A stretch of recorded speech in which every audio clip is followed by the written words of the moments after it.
वा परमेश्वर. जुनं गाणं आहे, सगळ्यांना माहिती आहे. मी स्वामी पतितांचा भोगी म्हणून उपहासा मी योगी कर्माचा. माना मानव वा परमेश्वर मी स्वामी पतितांचा भोगी म्हणून उपहासा मी योगी कर्माचा. रुक्मिणी माझी सौंदर्याची उमटे जणू प्रतिमा. किंचित हट्टी परंतु लोभस असे सत्यभामा. तरीही वरी तो सहस्र सोळा कन्या मी अमरा.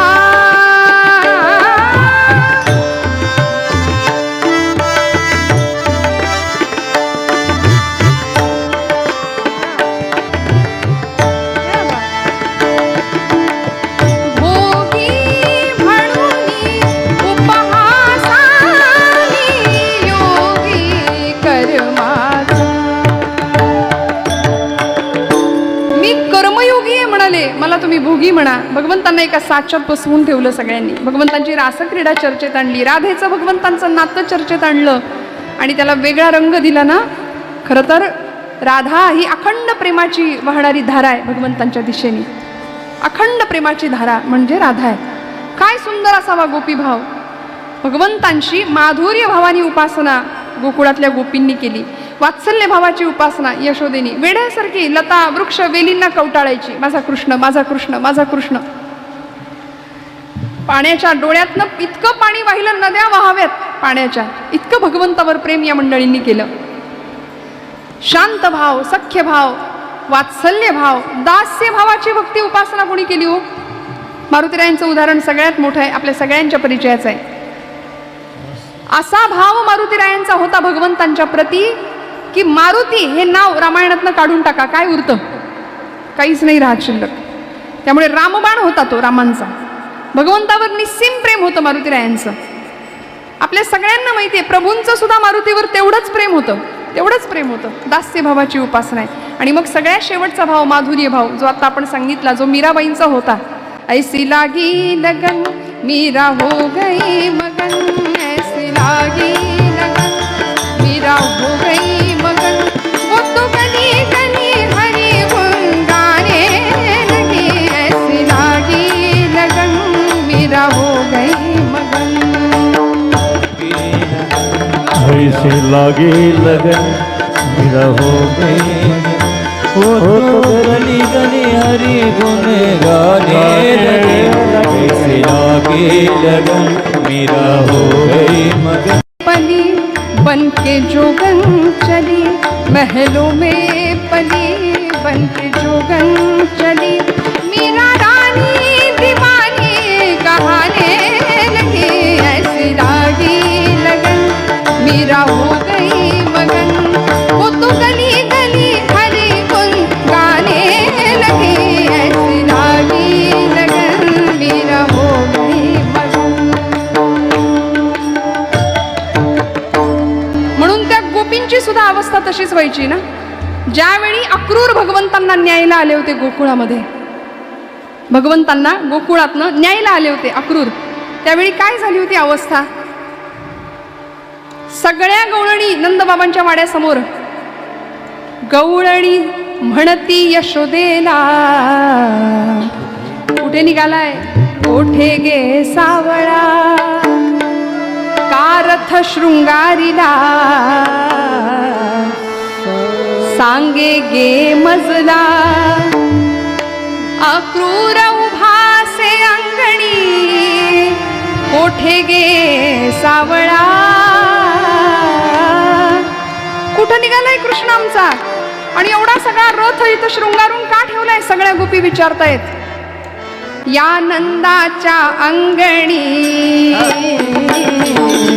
मिळाल्या गवळणी, या नंदाच्या अंगणी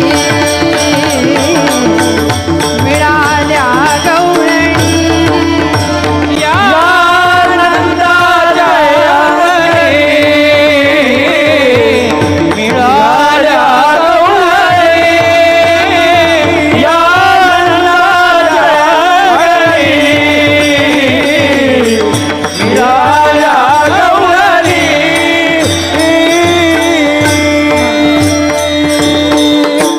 ते बासरीचे सूर आहे त्यामुळे ते आपोआप येते. मी तरी काय करू. टाळ्या वाजवा ना एकदा दादांसाठी. काय अवस्था व्हावी. रथी चढले वनमाळी, पाय ठेवला रथात मात्र आकांत गोकुळी गडाबडा लोळायला लागल्या रथासमोर. नाही, कृष्णाला घेऊन नाही जाणार, घेऊन देऊ नाही जाणार आम्ही, नाही न्यायचं भगवंतांना. रथी चढले वनमाळी आकांत गोकुळी, नयनीच्या उदकाने, नयनीच्या उदकाने भिजली धरणी, या नंदाचे अंगणी मिळाल्या गवळणी. काय उपासक, काय भाव असेल गोपींचा बघा ना तुम्ही. म्हणून तर भगवंतांचं सतत लक्ष यमुनेकडे असायचं, सतत लक्ष, की माझ्या यशोदी मैया मला शोधत असेल, माझ्या गोपी माझ्यासाठी तिष्ठत उभ्या असतील, रडत असतील. भगवंतांना खूप आठवण यायची भक्ताची. अशा तुकोबरायांनी हा भाव जाणला, भक्ताचा भाव जाणला. आणि मग भगवंत म्हणतात की आता, तुकोबराय म्हणतात की आता तुझं आणि माझं असं नातं निर्माण झाले की नाही देवा, त्या नात्यात अंतर नाही पडता कामा.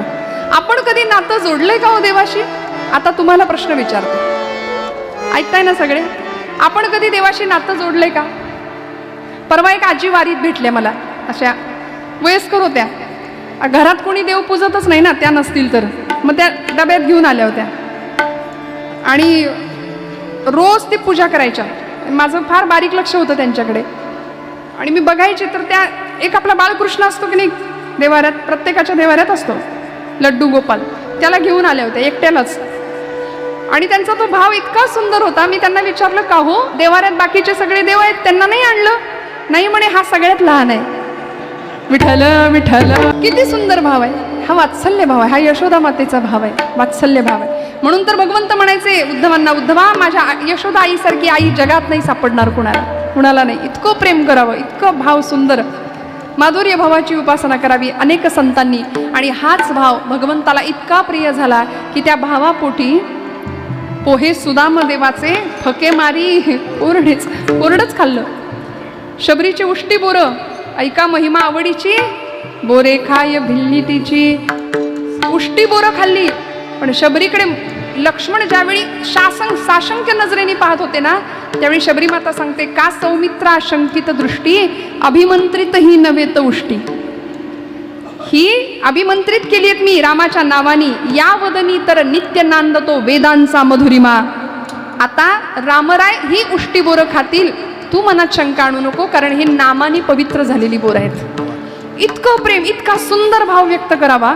तुकोबराय म्हणतात, देवा पांडुरंगा परमात्म्या सख्या, माझा भाव तू सुद्धा तुझ्याशी असाच आहे. का होता हो, कारण चमत्कार नाही घडले तर भगवंतानी अनुभूती दिली वेळोवेळी. 18 वर्ष सलग 12 वर्ष पडलेला दुष्काळ तुकोबरायांच्या देहूमध्ये, संबंध महाराष्ट्रामध्ये. आणि त्या दुष्काळाच्या अवस्थेमध्ये 14 पोती कर्ज खतं लोकांची घरात भरलेली होती, ती दिली इंद्रायणीच्या डोहात, वाटून टाकली लोकांना, सगळं दान करून टाकलं. आणि आता पांडुरंग वासुदेव हरी, पांडुरंग हरी करत तुकोबराय भजन करायचे. एखाद्या दिवशी सकाळी 70-80 वर्षाची एखादी जख्ख म्हातारी तुकोबरायांच्या दारात उभी असलेली महाराजांना दिसायची. सकाळची वेळ. आमच्या जिजाई आई साहेब महाराजांची द्वितीय पत्नी, नाव होता आवली, आवली म्हणायचे महाराज तिला, मोरीमध्ये स्नानाला गेलेली आहे. सकाळची वेळ आहे आणि एक आजी फाटकं वस्त्र नेसलेली आहे, ती दारात दिसली. तुकोबराय गेले आणि जुन्या बायकांची पद्धत मोरीवर नेसायचं वस्त्र निर्या करून ठेवलेलं, असं लुगडं साडी. तुकोबारायांनी ते नेसायचं वस्त्र जे आवलीनी भिंतीवर ठेवलं होतं ते घेतलं आणि त्या आजीला दिलं आणि म्हणले आता 120च्या स्पीडनी पळत जा, कारण तुझ्या मागणं वादळ येणार आहे, तुझ्या मागणे भूकंप येणार आहे म्हणे, लवकर जा. परिणाम का हो का बरं तुकोबाराय असं म्हणाले असतील? कारण अवलामाई चिडल्या, संतापल्या आईसाहेब. जिजाई आईसाहेब का चिडल्या असतील? वस्त्र दिलं म्हणून, साडी दिली म्हणून नाही. जिजाई आईसाहेबांनी विचारलं आता अब्रू कशाने झाकू? कारण आपल्यासारखं नाही हो महिला वर्ग, आपलं कपाट उघडलं की अंगावर कोसळतात सगळ्या साड्या. बरोबर आहे की नाही? हो म्हणा, तुम्ही म्हणा, तुम्ही म्हणा हो. आहे की नाही? खरं आहे की नाही? काही खोटं आहे का? पण पूर्वीचा काळ असा होता की अंगावर एक वस्त्र आणि काठीवर एक वस्त्र, एवढं प्रचंड दारिद्र्य. पण त्याही अवस्थेमध्ये नको चिंता करू वस्त्राया पोटाची, नको चिंता करू वस्त्राया पोटाची, नको चिंता करू वस्त्राया पोटाची, नको चिंता करू वस्त्राया पोटाची, नको चिंता करू वस्त्राया पोटाची. आले भागाते करीतो तुझे नाम उच्चारितो. महाराज म्हणतात देवा आमची तुझ्याकडून कसलीच तक्रार नाही. असं कुणाचं म्हणणं आहे? जागे आहेत ना आपण सगळे? कुणाचं म्हणणं आहे असं? तुकोबारायांचं म्हणणं आहे. आले भागाते करीतो, काही तक्रार नाही देवा, तुझ्याकडून आमची कुठलीच तक्रार नाही. तू जसं ठेवलंयस तसे आम्ही राहतोय. ठेविले अनंते तैसेची राहावे. असं बोललं की आमची तरुण भावंड मला भेटतात, ताई संतांनी कर्तृत्ववाद नाकारलाय. ते म्हणले नुसतं बसून राहायचं, ठेविले अनंते तैसेची राहावे, चित्ती असू द्यावे समाधान. अरे तसं नाहीये गड्या, काहीच करायचं नाही असा अर्थ नाहीये त्याचा. कर्तृत्वाला नाकारलं नाहीच संतांनी, पण आहे त्या परिस्थितीमध्ये थोडं समाधानी राहायला शिकूया. म्हणून महाराज म्हणतात आले भागाते करीतो तुझे नाम उच्चारितो. तू जे आयुष्य दिलंय ना ते आम्ही स्वीकारलं, तक्रार कुठलीच नाही. आणि खरं आहे संतांनी तक्रार नाही केली, तक्रारी तुम्ही आम्हीच फार करतो, फार तक्रारी येतो आपल्या. कधीतरी विचार करा ना, सगळं दिलंय की नाही, किती छान दिलंय सगळं. आता श्रावण महिना सुरू झाला, आमच्या तक्रारी उपासनेत सुद्धा असतात, भक्तीत सुद्धा असतात. एक जण म्हणाले ताई आता बेल वाहतोय शंकराला, परवापासून रोज 108 बेल व्हायचं हे केलं, पण पावला नाही तर, शंकर पावला नाही तर मग देव बदलू का? इतके संशय आहेत आमच्याकडे, इतक्या तक्रारी आहेत. छोट्या छोट्या गोष्टीवरून आमची निष्ठा आणि विश्वास कमी पडतो. त्यामुळे मग परिस्थिती जशी मिळेल ना त्यामध्ये आम्हाला असं समतोल राहता येईल का, ज्याला बॅलन्स्ड म्हणतो आपण मराठीत, असं छान राहता येईल का? सुखदुःखे समे कृत्वा लाभा लाभो जया जय. भगवंतांनी किती छान मार्गदर्शन केलं आपल्याला. असं राहता येईल का?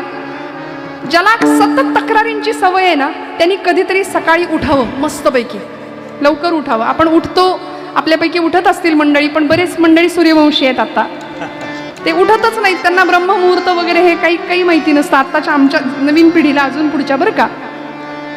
पण पूर्व जुन्या लोकांचा शिरस्त आहे रोज सकाळी पहाटे उठावं. ज्याला असं वाटतं ना आपल्या खूप तक्रारी, आपण खूपच तक्रारी करतोय, त्यांनी एकदा सकाळी लवकर उठावं आणि असं रस्त्याने चालत जावं. का? कारण बरीच माणसं तुम्हाला रस्त्याने सकाळचं वॉकिंग जॉगिंग काय ते करत असताना दिसतील. त्यातल्या एकाला कुणाला तरी विचारायचं हे सगळं का करताय? तुम्हाला उत्तर मिळेल पोट कमी करायला. बरोबर ना? पोट कमी करण्याकरता हे सगळं करतोय. कधीतरी विचार करावा, या जगातली निम्म्यापेक्षा जास्त मंडळी पोट कमी करण्याच्या मागे आहेत आणि निम्म्यापेक्षा जास्त मंडळी पोट कसं भरायचं याच्या मागे आहेत, याच्या धावपळीत आहेत. तिथून गेलं की एखाद्या मंदिरात जायचं, मंदिरामध्ये एखादा भिकारी बसलेला दिसेल समोर, तो भीक मागतोय. तिथून देवाकडे जा, एखादा श्रीमंत व्यक्ती देवापुढं भीकच मागतोय, विठ्ठल. तिथून थेट एखाद्या मस्त मोठ्या हॉस्पिटलमध्ये जायचं. हॉस्पिटलमध्ये गेल्यावर श्रीमंत आणि गरीब सगळेच एकत्र बसलेले असतात, चेहरे पाडून. आपले नातेवाईक असतात ICU मध्ये. ECG वरची रेषा बघायची कुठंतरी जाऊन एखाद्या हळूच. कशी असते ती रेषा? जिवंत माणसाची म्हटलं, जिवंत माणसाची ECGची रेषा आपण कधी पाहिली आहे का? कशी असते ती? हां, होय की नाही? वर खाली वर खाली. ती रेषा सरळ झाली की सगळं संपलंय. जोपर्यंत आपण जिवंत आहोत, तुकोबराय हेच सांगतात त्यांच्या भाषेत, रात्रंदिन आम्हा युद्धाचा प्रसंग, अंतर्बाह्य जग आणि मन संघर्ष हे आयुष्याचं दुसरं नाव आहे. मग तक्रार कशाची करायची, कोणाकडे करायची? जॉर्ज वॉशिंग्टन असं म्हणायचे की अमेरिकेचे राष्ट्राध्यक्ष झाले, ते म्हणायचे की माझ्याकडे गरिबी होती प्रचंड, पायात घालायला चांगले बूट नव्हते, पण ते बूट माझ्याकडे नव्हते याचं दुःख त्या दिवशी संपलं जेव्हा मी पायच नसलेला माणूस पाहिला. किती दिलंय भगवंतांनी आपल्याला, किती दिलं, त्याच्याविषयी कृतज्ञ राहूया ना. म्हणून तर एखादी जागतिक विश्वविक्रम करणारी मनू भाकर नावाची मुलगी म्हणते की मी माझं सगळं श्रेय, सगळे मेडल भगवद्गीतेला समर्पित करते. पाहिलं ना ऑलिम्पिक, आपण सगळं समर्पित केलं, गीतेचा प्रसाद म्हणून हे यश तिला मिळालं, हे ती मान्य करते. ही भारतीयांची श्रीमंती आहे विठ्ठल. पण आपलं कसं आहे माहितीये का, सगळ्यातनं पळवाटा आपण काढतो, सगळ्यातून पळवाटा काढतो. आता आपली शिवस्तुती आहे बघा, पहिला श्लोक आहे, कैलास राणा शिवचंद्र मौळी फणींद्र माथा भ्रुकुटी झळाळी. भ्रुकुटी बरं का, काही मंडळी मुकुटी म्हणतात. भ्रुकुटी झळाळी कारुण्य सिंधो भव दुःखहारी तुझ वीण शंभो मज कोण तारी. हा पहिला श्लोक आहे आणि शिवस्तुतीतला सगळ्यात शेवटचा श्लोक आहे. शास्त्राभ्यास नको, श्रुती पडू नको, तीर्थासी जाऊ नको, योगाभ्यास नको, व्रते मख, मख म्हणजे यज्ञ, मख नको, तीर्थे तपेती नको, काळाचे भय मानसी धरू नको, दुष्टासी शंकू नको, ज्याची या स्मरणे पतित तरती तो शंभू सोडू नको. असा शेवटचा श्लोक आहे. परवाच्या एका कीर्तनात मी हा श्लोक गायले. म्हटलं एक गृहस्थ मला येऊन भेटले, अगदी खरं सांगते बरं, आणि ते म्हणाले ताई तो श्लोक लिहून देता का? म्हटलं कुठला? मी बरेच श्लोक म्हटले, म्हटलं नेमका कुठला पाहिजे? ते म्हणले ज्याच्यामध्ये हे करू नको, ते करू नको, ते करू नको, ते करू नको असं सांगितलंय ना, तो श्लोक लिहून द्या म्हणाले. शास्त्राभ्यास नको, श्रुती पडू नको, तीर्थासी जाऊ नको, योगाभ्यास नको, व्रते मख नको, तीर्थे तपेती नको, काळाचे भय मानसी धरू नको, दुष्टासी शंकू नको. अरे हो, हे सगळं नको नको असलं तरी सुद्धा ज्याची या स्मरणे पतित तरती तो शंभू सोडू नको विठ्ठल. आले भागा ते करीतो, पण तुझे नाम उच्चार, कितीही प्रतिकूलता आली ना तरी तुझं नाम घ्यायचं सोडणार नाही. संतांनी हे सांभाळलं बरं का. आमचं असं आहे की प्रपंचात सुख असेल तेव्हा देव अजिबात आम्हाला आठवत नाही, पण संतांनी प्रतिकूलतेला सुद्धा, म्हणजे बघा ब्रह्मचैतन्य गोंदवलेकर महाराजांचं वाक्य आहे, प्रपंचातली प्रतिकूलता ही परमार्थातली अनुकूलता ठरत असते. वेदना जितकी जास्त वेदना आम्हाला भौतिकात प्रपंचात मिळेल ना, रडायचं नाही, असं समजायचं देवाची आपल्यावर कृपा आहे, कारण तीच वेदना आम्हाला भगवंताकडे घेऊन जात असते. सगळं छान असताना कुणी देवाला आठवत नाही. एवढंच कशाला, आमची शाळेतली पोरं सुद्धा एरवी नाही जाणार, पण गणित इंग्रजीच्या पेपरला तिकडे जातात की नाही. आम्हाला प्रतिकूलता जरा दिसली की आम्हाला देव आठवतो, आम्हाला सुबत्ता सगळी असते तेव्हा परमेश्वर आठवत नाही. म्हणून म्हटलं सुखी संतोषान यावे, माऊलींची ओवी आहे, दुःखी विषादान भजावे, आणि लाभा लाभन धरावे मना माझी. सुख आलं हुरळून जायचं नाही, दुःख आलं खचून जायचं नाही. सारे गम पधनी मध्ये मध्यम हा स्वर जसा आहे ना तसं राहायचं, मध्यम न्यूट्रल. काही झालं तरी आम्ही तसेच. अहो प्रभू रामचंद्रांकडे बघा, आदल्या रात्री दशरथ राजांनी सांगितलंय उद्या राज्याभिषेक होणारे राजा तुझ्यावर छत्र चामर परिधान करणार, सप्त नद्यांचं जल डोक्यावर अभिषेक्त होणार, हे दशरथ राजांनी सांगावं. काही काळमध्ये लोटला आणि कैकईच्या वचनांनी कैकईनी तिच्या वचनांची आठवण करून दिली. दशरथ राजांनी प्रभूंना सांगावं राजा राज्याभिषेक नाही, 14 वर्ष वनवास. पण जेव्हा राज्याभिषेकावर बसायचं होतं तेव्हा हुरळून गेले नाहीत, म्हणाले ठीक आहे. वनवासाला जायचं ठरलं तेव्हाही म्हणाले ठीक आहे, काही हरकत नाही. कुठल्याही परिस्थितीला सामोरं जाण्याची तयारी. म्हणून तर रामांचा आदर्श या देशातल्या प्रत्येक तरुणांनी का ठेवायचा. मी म्हणते आता जरा वेबसिरीज वगैरे एखादी नाही बघितली तरी चालेल, पण रामांचं चरित्र वाचायला घेऊया आता. इथल्या प्रत्येक माझ्या भावंडांनी, प्रत्येक, कारण काळाची प्रचंड मोठी गरज आहे, प्रचंड. का माझ्या ज्ञानोबांना वाटलं विश्वाचे आर्त माझ्या मनी प्रकाशले, विश्वाचे आर्त माझ्या मनी प्रकाश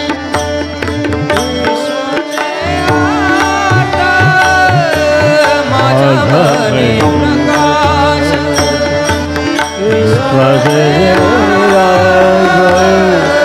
माझ्या मनी प्रकाश अवघेची धारे देह ब्रह्म अवघेची धारे देह ब्रह्म विश्वाचे आत माझ्या मनी प्रकाश विश्वाचे आत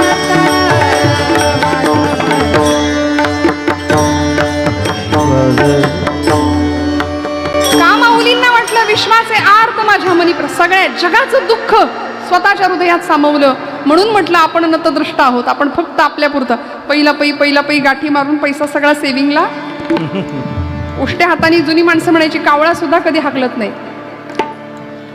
ना देवाचा ना देशाचा ना धर्माचा विचार कधीच कुठलाच विचार नाही. आम्ही जन्माला येतो जगतो स्वतःच्या आनंदासाठी आणि एक दिवस निघून जातो. काय उपयोग अशा जगण्याचा. संतांना हे वारंवार आम्हाला सांगावं लागलं की आम्ही काहीतरी देणं लागतो समाजाचं आमच्या मातीचं. म्हणून आमच्या जीवनाचा प्रवास सुद्धा माता ते माती असा होतो.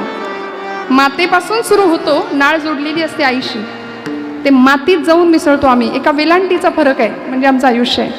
त्यामुळे त्या मातेशी आणि मातीशी इमान राखून जर आम्ही राहिलो ना तर भगवंताला आम्ही प्रिय ठरू. मग अशा भक्तीच्या प्रांतामध्ये आमच्या मनाची अवस्था कशी असली पाहिजे.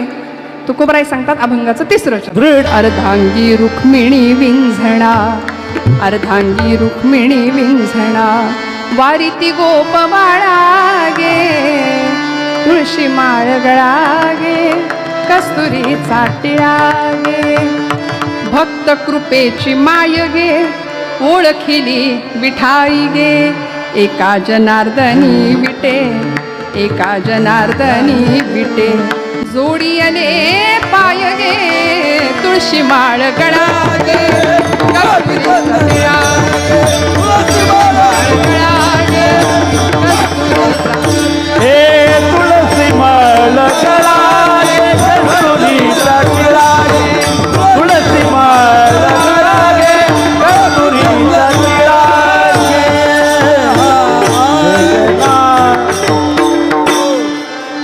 दृढ माझे मन येथे राखावे बांधून. भगवंता तुझ्या रूपाशी तुझ्या नामाशी माझं मन असं बांधलेलं राहू दे की जे जनाबाईंचं होतं जे नामदेवांचं होतं जे सावतोबांचं होतं जे गोरोबा काकांचं सगळ्या संतांचं भक्तांचं मन भगवंतांच्या चरणाशी होतं भगवंतांच्या रूपाशी होतं. हा जो आनंद आहे ना तो मोक्ष सुखाचा आहे.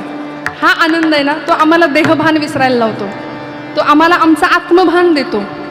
वय विसरायला लावणारं साधन म्हणजे कीर्तन आहे. म्हणून अवीट गोडीचा आनंद. आणि काही मंडळी आहेत ज्येष्ठ आहेत माझ्यापेक्षा अनुभवी आहेत इतकी गोड छान प्रमाणं देत आहेत छान. आपण सगळे 12 वाजले तरी काही मंडळी असं आम्हाला घड्याळ दाखवतात खालून आता उरका म्हणून. पण असं एकही इथं मला तसं दिसलं नाही. आपण सगळे अतिशय शांततेने खूप छान श्रवण करता आहात. तुकोबराय म्हणतात मनाची अवस्था अशी झाली पाहिजे असं झालं पाहिजे अशी अवस्था. मी एक दृष्टांत सांगून पुढे जाते पटकन आपण शेवटच्या चरणाकडे जाऊ. भैरवी घेऊ. एक गरीब असा होतकरू तरुण बरं का शिक्षण घेतलं जेमतेम पण नोकरी नाही म्हणून निराश झाला. मराठीमध्ये फ्रस्ट्रेट झाला थोडासा असं आपल्याला पटकन कळतं. त्याला काय करावं काय नको कळेना. म्हणून एक दिवस ना त्यांनी प्रयोग करून बघितला. म्हणाले आपल्या प्रारब्धाची परीक्षा घेऊ आपण लॉटरी काढूया. तिकीट काढलं लॉटरीचं आणि लॉटरीचं तिकीट घेऊन तो असाच रस्त्याने चालत होता. उन्हाचा तडाखा लागला आणि त्याला घेरी आली. बेशुद्ध पडला खाली कोसळला. काही संवेदनशील माणसं असतात समाजामध्ये त्यांपैकी काहींनी त्याला घेतलं धरलं आणि ते लॉटरीचं तिकीट त्याच्या खिशातच होतं. त्याला दवाखान्यात नेलं. दवाखान्यात गेल्यावर डॉक्टरांनी त्याला तपासलं. त्याच्या खिशातलं ते लॉटरीचं तिकीट डॉक्टरांना सापडलं आणि त्यांनी बघितलं तर ती लॉटरी लागलेली होती. डॉक्टर म्हणाले आत्ता हा नुकताच शुद्धीवर येतोय. माणसाला दुःख पचत नाही सुख कसं पचेल. म्हणजे सुखाचा धक्का सुद्धा माणसाला बसतो सहन होत नाही बसतो धक्का बसतो. मग म्हणाले हळूहळू सांगूया टप्प्याटप्प्याने सांगूया. मग तो शुद्धीवर आला. थोड्या वेळाने डॉक्टर त्याला भेटायला गेले. ते म्हणाले, अरे तुला जर एक 10-20 लाख रुपये जर मी दिले तर तू काय करशील?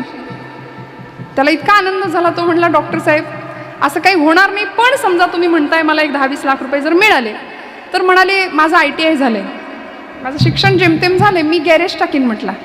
डॉक्टर म्हणाले, योग्य ट्रॅकवर आहे, अजिबात कुठे भरकटला नाही, पैशाचा विनियोग उत्तम करतोय, आता संख्या वाढवायला हरकत नाही. तो म्हणाला, डॉक्टर म्हणले तुला एक 50 लाख रुपये दिले तर तू काय करशील? तो म्हणाला, मग रोज हात काळे कशाला करत बसू, मी एक शोरूम टाकेन म्हणाला आणि AC मध्ये बसून छान गाड्या विकेन. डॉक्टर म्हणले, एकदम करेक्ट आहे, एकदम योग्य वळणावर आहे. डॉक्टर म्हणाले, तुला जर 1 कोटी रुपये दिले तर तू काय करशील? तो म्हटला, डॉक्टर साहेब काय चेष्टा करता, अहो माझं नशीब नाही तेवढं, मला एवढे पैसे मिळणार नाही, आणि जर तुम्ही म्हणता म्हणून जर मिळालेच. डॉक्टर म्हणाले, काय करशील सांग? जर मला 1 कोटी रुपये मिळाले तर त्यातले निम्मे मी तुम्हाला देईन. डॉक्टर बेशुद्ध. विठ्ठल विठ्ठल. आयुष्यामध्ये सुखाचा धक्का पचत नाही, दुःखाचा धक्का पचत नाही, म्हणून आमचे गुरुजी असं छान सांगतात की भिंतीवर एक वाक्य लिहून ठेवावं, हेही दिवस जातील. सुख आलं ना तर ते वाक्य जाणीव देतं, खबरदार फार नाचू नको, हेही दिवस जातील. आणि दुःख आलं ना तर तेच वाक्य आपल्याला आधार देतं, हेही दिवस जातील. त्यामुळे कुठल्याही परिस्थितीमध्ये आपल्याला समतोल राहता आलं पाहिजे. आणि मग नामाचं चिंतन मात्र सुटता कामा नये. तुझे नाम उच्चारितो, आले भागा ते करीतो. महाराज म्हणतात, पांडुरंगा परमात्म्या, या परमार्थाच्या वाटेमध्ये माझ्यासमोर अनेक काटे आहेत, आता तुझं आणि माझं असं नातं जुळलंय, आता मला अंतर तर तू द्यायचं नाहीच, पण या वाटेमध्ये आता कुठला फाटा सुद्धा फुटू देऊ नको. शेवटचं चरण. तुका म्हणे वाटे, तुका म्हणे वाटे, तुका म्हणे वाटे, तुका म्हणे वाटे, तुका म्हणे वाटे,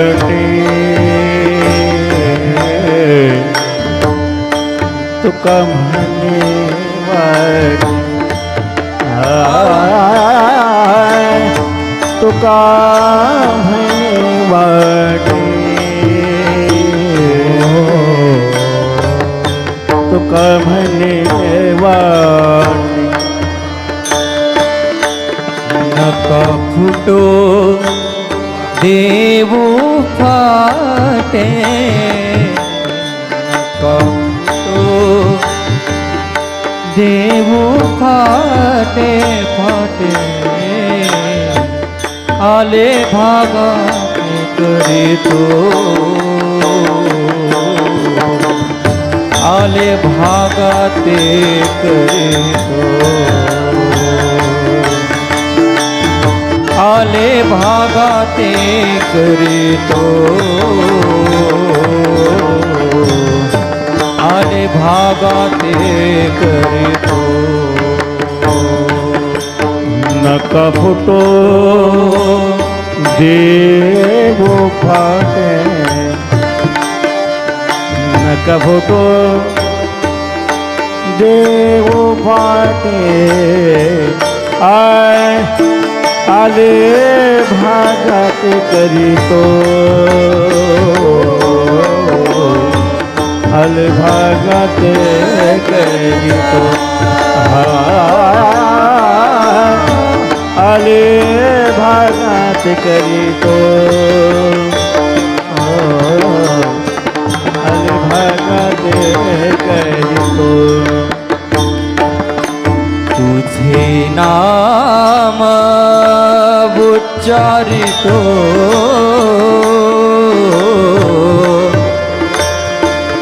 तुझे नाम नाम, तुझे नाम, तुझे नाम,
आले भागाने हरितो करितो तुका म्हणे वाटे नको फुटो देऊ फाटे आले भागा ते करीतो तुझे नाम उच्चारितो दीर्घ तन तन देम तना दीर्घ तन तन देम तना दीर्घ तन तन देम तना दीर्घ तन तन देम तना दीर्घ तन तन देम तना दीर्घ तन तन देम तना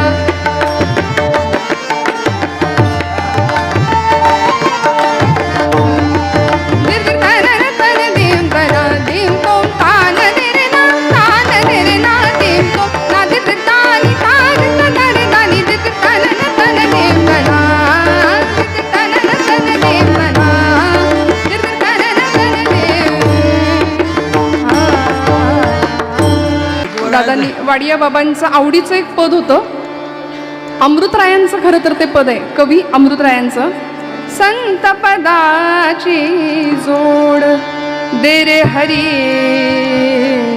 संत पदाची जोड. संत समागमे आत्मत्वाचा सुंदर उगवे मोड दे रे हरी, संत पदाची जोड. आपण भाग्यवान आहोत की बाबांच्या कृपाशीर्वादाखाली छत्रछायेखाली आपण आहात, भगवंताची भक्ती करता आहात. तर संतांचा समागम आम्हाला मिळावा, प्राप्त व्हावा, उत्तम असा भाव आमचाही वृद्धिंगत व्हावा.